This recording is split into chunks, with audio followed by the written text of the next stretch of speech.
Bien, para construir la teoría del derecho penal tenemos una serie de principios. Tenemos que hacer un edificio. Los principios son algo así como las ordenanzas municipales cuando tenemos que hacer un edificio. Esto lo tenemos que construir respetando determinadas reglas. Principios constructivos, llamémosle. Las ordenanzas municipales edilicias para la construcción del edificio. En este sentido, la fuente de estos principios constructivos, la primera fuente de estos principios constructivos es el derecho penal. Del derecho penal es el derecho constitucional. El derecho constitucional es el que nos marca los lineamientos básicos en la construcción de toda la teoría. No puede haber una contradicción entre el derecho constitucional y la ley penal infraconstitucional. Si hay una contradicción, la ley penal infraconstitucional directamente debe ser declarada inconstitucional. Y si hay dos posibles interpretaciones, una conforme a la Constitución y otra inconstitucional, tenemos que elegir la interpretación conforme a la Constitución. El derecho penal, la primera ley básica del derecho penal es que debe ser de acto. El artículo 16, al establecer la igualdad ante la ley, nos dice, nos baja desde la Constitución, nos dice, bueno, muchachos, acá lo único que se puede penar es un acto. No se puede penar una persona, no se puede jerarquizar seres humanos, es decir, no se puede discriminar. Discriminación no es toda diferencia entre seres humanos, naturalmente que los seres humanos son diferentes, y, bueno, yo no puedo pretender ser bailarín del Teatro Colón, ni puedo pretender integrar la selección argentina de fútbol, no, bueno, ¿por qué no? En consecuencia, pero eso no es discriminación. Discriminación es cuando se jerarquiza a seres humanos con un contenido de carácter peyorativo, como es una criminalización, naturalmente. El 16 de la Constitución nos obliga, en el principio de igualdad, solamente a penar actos, no personas. Después nos vamos a ocupar de esto, porque parece que entro en contradicción con lo que dije antes. No es contradicción. Ya vamos a ver qué sucede. Los mandatos fundamentales se deducen de la Constitución. Para clasificarlos de alguna manera, no niego que puede haber otros criterios de clasificación, solo es un criterio de tipo expositivo. Yo diría que hay tres órdenes de reglas constructivas, tres mandatos fundamentales, digamos, de los cuales se derivan otros. El mandato de legalidad, el mandato de respeto elemental a los derechos humanos y el mandato derivado del principio republicano de gobierno. Del mandato de legalidad se deriva la legalidad formal,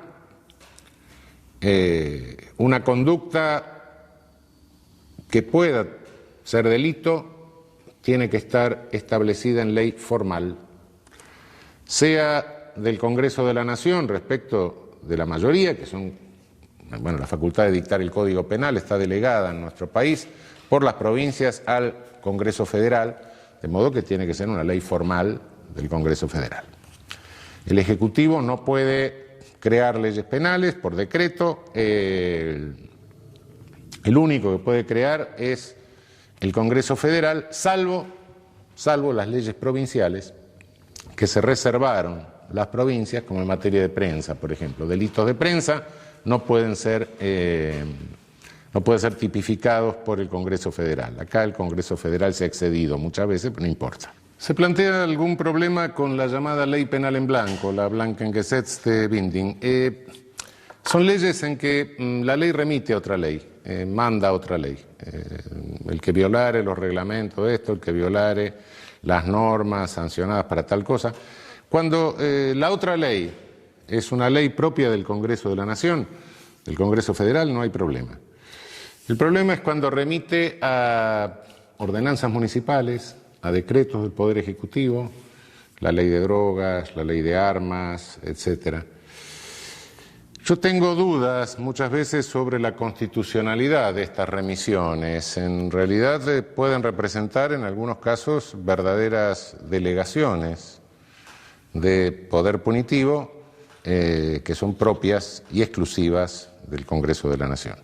Hay que tener cuidado en el análisis de estas leyes penales en blanco sobre el aspecto de legalidad formal. Segundo, derivado del mandato de legalidad está el principio de irretroactividad. La ley penal más gravosa, la ley penal que agrava, nunca puede ser retroactiva. La más benigna es retroactiva, debe ser retroactiva por mandato de la Convención Americana de Derechos Humanos. Ley penal más benigna no es solo aquella que establece una pena menor, no es solo aquella que naturalmente desincrimina el hecho, sino que también puede ser aquella que establece causa de justificación, de exclusión, de pena, etcétera, o amplía las existentes. Hay leyes desincriminatorias que por supuesto son más benignas, también está la ley desincriminatoria anómala, que es la ley de amnistía, el olvido del delito, amnistía viene de amnesia, ¿no? El tercer subprincipio de este mandato sería el principio de máxima taxatividad legal o interpretativa. Es deber del legislador penal agotar los recursos técnicos para que no queden dudas acerca del concepto, del pragma que quiere incluir en la ley. Cuando el legislador no lo hace, hay que hacer una interpretación que puede resultar forzada, y en ese caso creo que hay una regla, que es decir, bueno, cuando el legislador ha sido oscuro, tenemos que estar a la interpretación más restrictiva de la punibilidad. Reducir el concepto, la regla general, a lo más restrictivo. Cuando el legislador directamente es difuso, la ley penal es inconstitucional abiertamente, ¿no? Por último, creo que tenemos que atener a un principio que es el de respeto histórico al ámbito de lo prohibido. Respeto histórico al ámbito de lo prohibido significa que el legislador no puede prohibir por omisión. Cuando circunstancias tecnológicas, culturales, etcétera, amplían el ámbito de lo prohibido, un ámbito en que prácticamente nos quedamos todos adentro, evidentemente es deber del legislador, en ese caso, volver a legislar. El caso más claro de esta falta de respeto histórico al ámbito de lo prohibido es la Ley de Derechos de Autor. Naturalmente es una ley hecha en los años 30 cuando para violar los derechos de autor sobre una obra impresa lo que se tenía que hacer era una edición de plomo. Hoy lo estamos violando todo porque sacamos fotocopias. Entonces, si vamos a penar a todo el mundo que saque una fotocopia de un pedazo de un libro, bueno, ninguno de nosotros queda exento de pena. Evidentemente ha habido un cambio tecnológico que ha alterado totalmente el ámbito de lo prohibido de hace 70 años ahora. En cuanto a los principios derivados del mandato de elemental respeto a los derechos humanos, creo que el primero es el principio de lesividad o de ofensividad. El señor Estado no puede meterse en nada que no afecte derechos de terceros. Cuando el Estado pretende meterse en algo que solo puede afectar mis derechos, es que me está imponiendo una moral.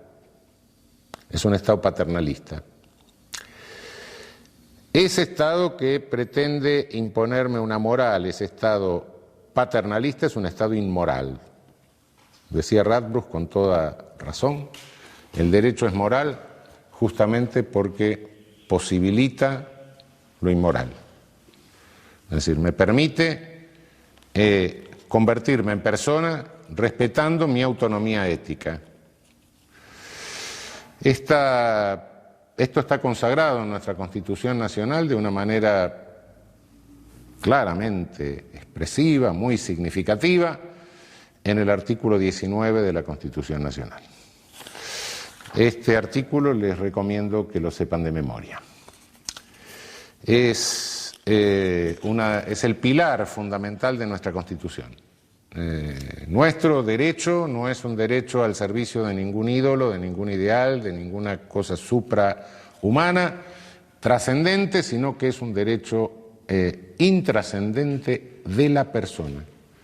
Es el respeto a la dignidad de la persona y la persona entendida como ente con autonomía ética, como ente poseedor de una conciencia conforme a la cual señala o distingue entre el bien y el mal. Conciencia que la tiene el otro, que tengo enfrente, y a la cual su conciencia le puede indicar otro criterio moral diferente del mío. Y los dos tenemos que convivir. Bien. Principio de humanidad. Ninguna pena, no solo en abstracto, sino también en concreto, puede representar una crueldad inusitada para la persona penada.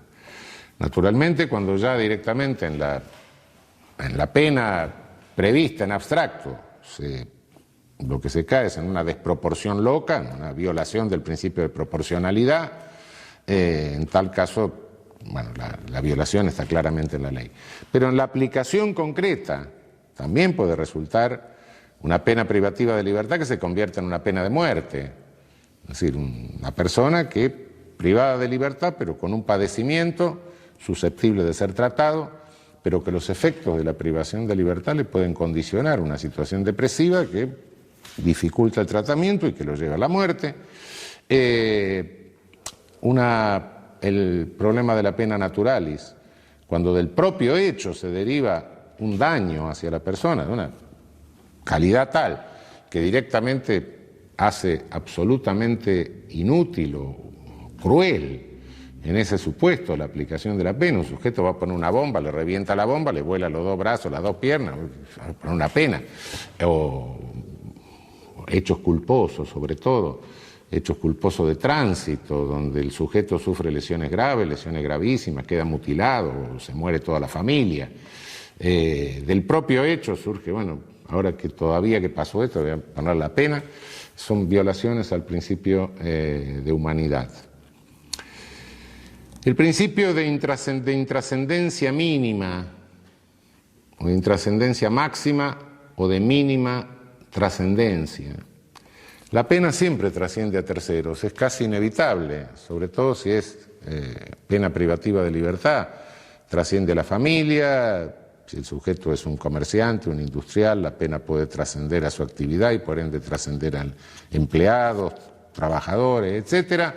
Es casi inevitable que la pena trascienda, por más que es un principio que la pena no puede trascender la persona del infractor, pero de hecho la pena trasciende. Bueno, hay que tratar el principio de trascendencia mínima, impone que evitemos toda trascendencia absolutamente innecesaria, que sea innecesaria, que limitemos la trascendencia a aquello que es inevitable como consustancial ónticamente a la pena. La prohibición de doble punición. El hecho debe ser, todo delito debe ser penado una vez y una única vez. No puede haber dos penas para un mismo delito. Esto no se debe hacer. Esto está claro, no hay muchas dudas, pero en la práctica puede suceder en algunos casos cuando la persona está sometida a dos órdenes jurídicos, es decir, a un orden jurídico formal, por ejemplo, y a un orden jurídico comunitario. Personas que pertenecen a culturas originarias, que de ninguna manera pueden eludir la sanción comunitaria por el hecho, y sin embargo se le impone una sanción de carácter formal a través del juez penal, etcétera, cuando la comunidad a su vez también le impone una sanción, que la más grave de las sanciones comunitarias es la expulsión de la comunidad. En tal caso hay una doble punición. Hay otra doble punición que realmente es pasada por alto por regla general, y es pasada por alto porque los doctrinarios europeos en general la conocen poco, pero nosotros la conocemos con mucha más frecuencia en nuestra región, que es cuando con motivo del ejercicio del poder punitivo el sujeto sufre ilícitamente una lesión. Violencia carcelaria, contracción de alguna enfermedad en el ámbito carcelario, violencia policial en el momento de la detención, violencia policial innecesaria, tortura, apremios ilegales. Son penas ilícitas, sí, pero las penas ilícitas son penas, no hay nada que hacerle. Será ilícita, pero eso no le quita el carácter de pena.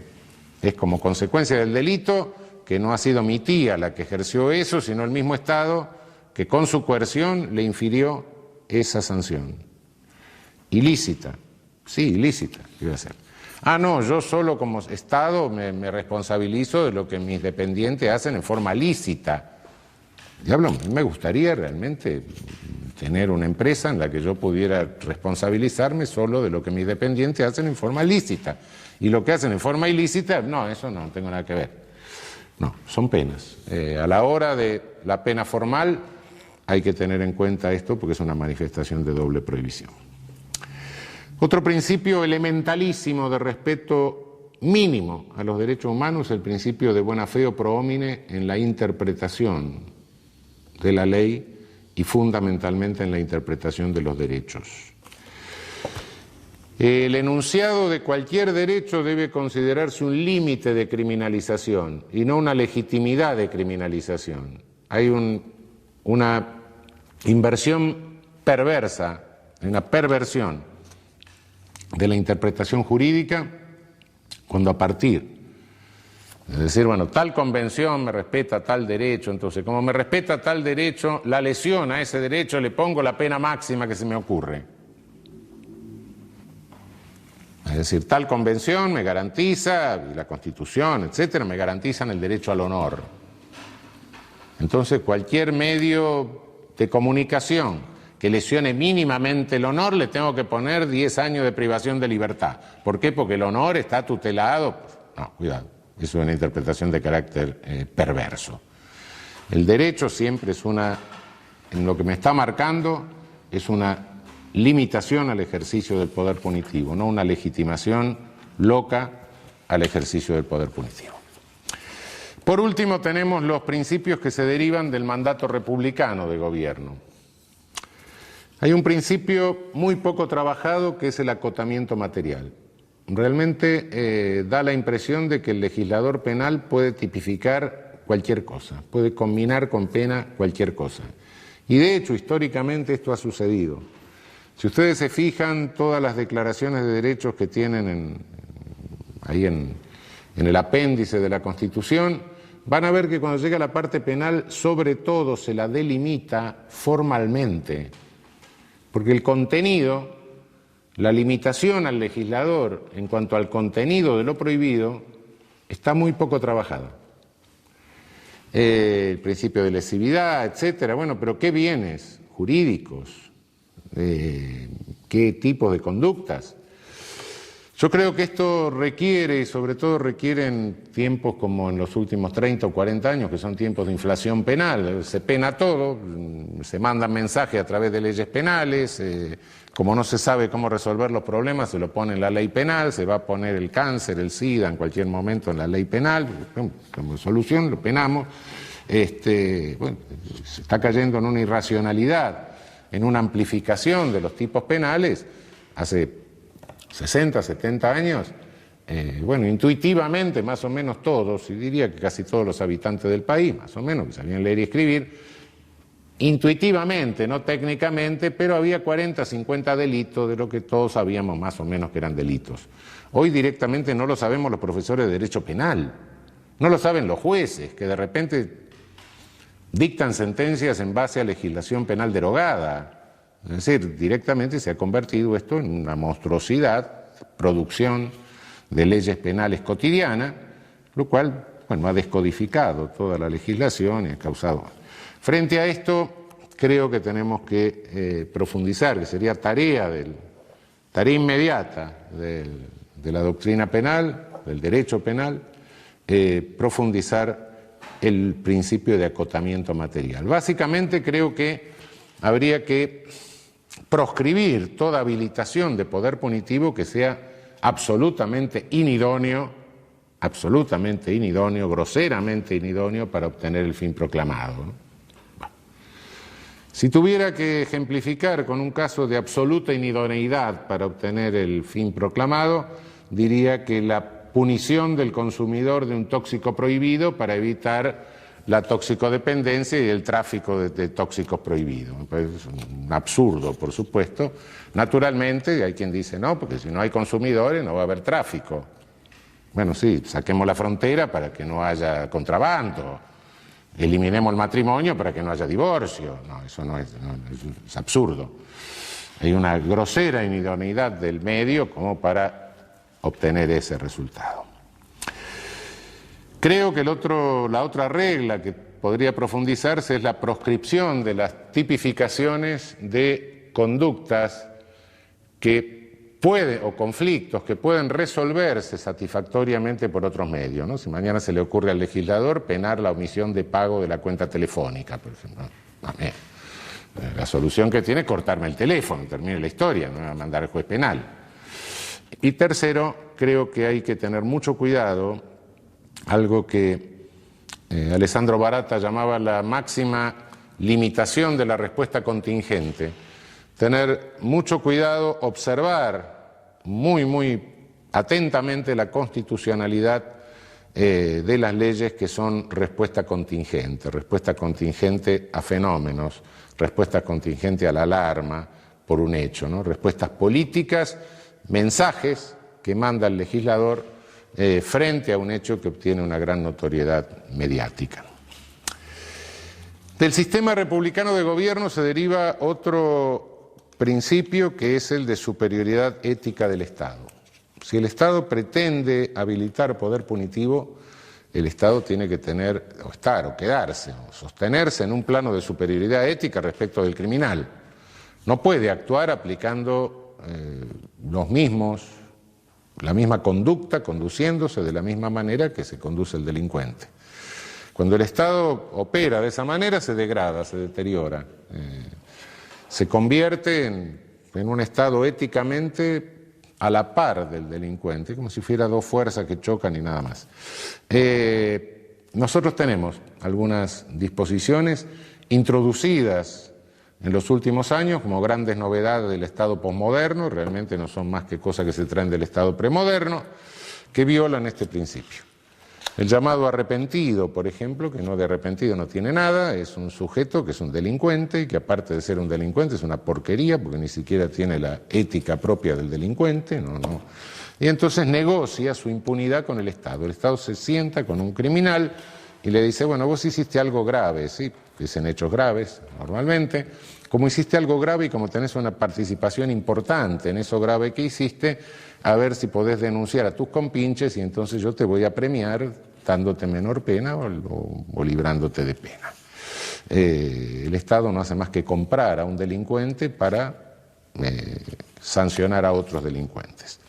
Otro es el famoso agente encubierto, es decir, el Estado manda a un señor a delinquir, bueno, delinca, y yo que soy víctima de ese señor me lo tengo que aguantar. ¿Por qué? Porque ese señor es un funcionario del Estado que está victimizándome a mí para realizar la justicia penal. Yo soy un ciudadano que no tengo derecho a gozar de todos mis derechos, mis bienes, etcétera, y nadie tiene por qué interferir en mi vida ni privarme de ningún derecho con el pretexto de que el valor supremo de realización de la justicia penal me está defendiendo. Como me está defendiendo, me roba el auto. Y si yo llego a sacar un arma en legítima defensa para defender mi propiedad, que es el auto, entonces me mata. ¿Por qué lo mandó el juez a hacer eso? Esas son violaciones al principio de superioridad ética del Estado. Y por último, hablaría yo del principio de saneamiento genealógico en la interpretación de la ley. Hay tipos penales que se arrastran, se copian de un código a otro, van pasando históricamente, vienen siglo XIX, siglo XVIII, algunos vienen del derecho romano, y se olvida cuál es el origen ideológico, que es un origen muchas veces incompatible con los principios republicanos. Por ejemplo, si vemos en la estafa, en nuestro código, la estafa calificada y un tipo raro que hay ahí, que es la circunvención de menores e incapaces, aparentemente es un tipo que se ha estudiado poco, pero cuando lo analizamos y vemos genealógicamente de dónde viene, ese tipo fundamentalmente proviene del Código Napoleón y proviene de prejuicios antisemitas. Ese es el origen. Lo cual, bueno, naturalmente uno lee el tipo, parece que es un tipo inofensivo, pero genealógicamente es un tipo antisemita. Por último, después nos vamos a ocupar de esto más en detalle, el principio de culpabilidad. A nadie, el principio republicano de gobierno impide que se pueda penar a cualquiera si no se le puede reprochar personalmente, ¿no? Si no se le puede formular un reproche personal por el injusto que ha cometido. Después vamos a desarrollar esto más ampliamente. Es decir, a nadie se le puede penar por la mera causación de un resultado. El versarium rei licita, quería la causa, quiso el efecto, quiso el resultado. Esto no puede funcionar en función del principio republicano. La pena tiene que estar fundada en un reproche personal que se le puede formular al sujeto porque habiendo tenido la posibilidad de realizar una conducta, realizó otra.